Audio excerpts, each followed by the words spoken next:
Number 10. Trying to impress the hundreds in attendance, and more importantly the judges, this skater earns a split decision. Number 9. This guy gets it from all sides. First he slams into the cement. Then the board smacks him in the back of the head. Number 8. When learning to grind rails, practice makes perfect. Except near a concrete wall.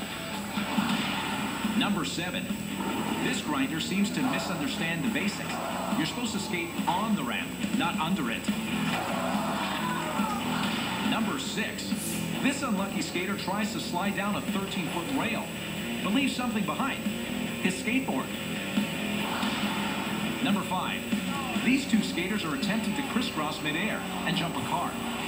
But someone screwed up the math. To their credit, they did clear the car. Number 4. This big rail leads to big pain.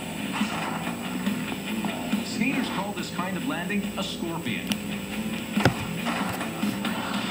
Number 3. This is a scorpion with some bite. First his face hits the ground, then his body gets completely inverted. Number 2. Rails aren't enough for this guy. He wants to fly. But this skateboard is no flying machine. The board stays up top, and Superman flops to the ground below. Number 1 takes place at the skate park of Tampa in Florida. The world's top skateboarders are on hand to tempt the laws of physics on this monster known as the Loop of Death. Once you get up there and look at the loop and look down and say, wow.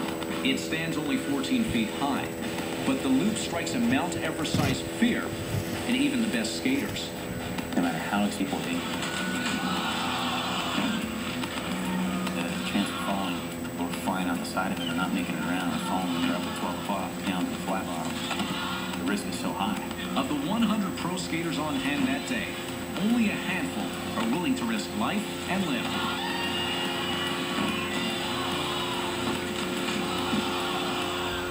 One unlikely challenger is the skate park's owner, Brian Schaefer. I think Brian was totally out of his mind. Schaefer skates on a regular basis, but at 30 years old, he's more of a businessman than an athlete these days. His skills are hardly up to the level necessary to perform the dangerous maneuver. However, Brian has already bragged that he can pull it off. I was committed no matter what. He said he was going to do it, and basically, once you say you're going to do something like that, you don't really have a choice. I was determined to give it a shot. Brian gives the loop a few test runs with the safety of foam cushions. For the real deal. And the crowd, it was really, really excited. As soon as he put his tail on the lip, and there was silence.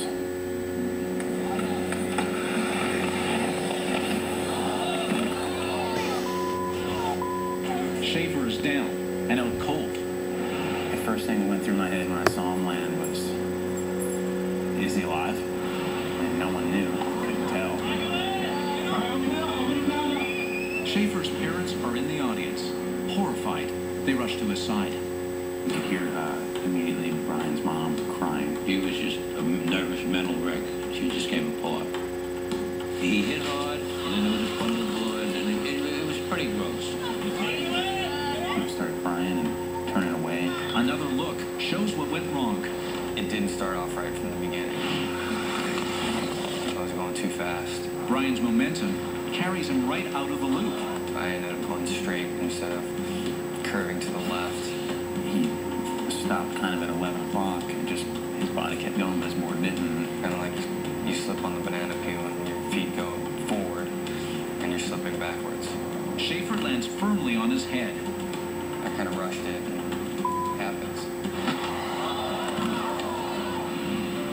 The crowd looks on as paramedics attend to Brian's motionless body. I was feeling scared, didn't know what was going to happen. Is he okay? It's an eerie feeling to see one of your own laying there not knowing which way it's going. You just didn't know. Brian is rushed to a nearby hospital. It takes nearly 24 hours for him to regain consciousness. I do remember the next day waking up and feeling very, very sore. I was